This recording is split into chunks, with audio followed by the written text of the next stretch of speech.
Nixon Kibabage ilikuwa ni kind of motivation baada ya watesi kuteseka na performance yake. Tukamwambia Kibabage,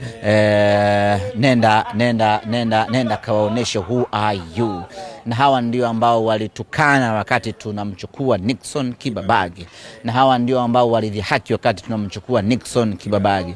Tukamwambia wewe usijibu, nenda kaoneshe through your legs, na amefanya hiyo kazi kwa ubora wa hali ya juu.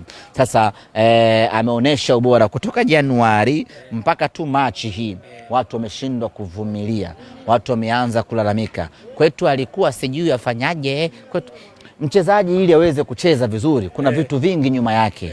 Kuna mshahara mzuri, kuna marupurupu, kuna posho, mchezaji anaishi wapi, mchezaji anaishi vipi na wenzie, mambo yako mengi. Comfortability yake ya kufanya kazi inamfanya aweze kucheza vizuri. Kibabage anaishi Mbezi Beach hivi sasa.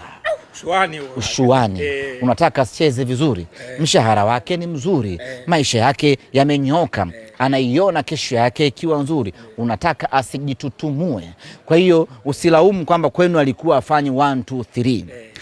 Kwenu alikuwa apati 1 2 3, ndio maana alikuwa afanye haya madude. Na ukitaka kuamini hilo, waangalie wote ambao wamewachukua kutoka kwetu, bado vile vile wakienda kwao hawafanyi hicho ambacho wanatamani wafanye. Kwa hiyo it's not about ubora tu wa mtu.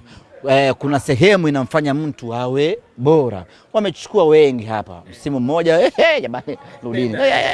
Wengine wanakaa kwa kuvumiliana, kwa kuona aibu. Kwa hiyo Nixon Kibabage, niliwahi kukwambia kwamba Nixon Kibabage atakuja kuazima watu midomo. Na mechi ya leo tukaambia bane, tunakukabidhi hii mechi kama mgeni rasmi, isikupe pressure.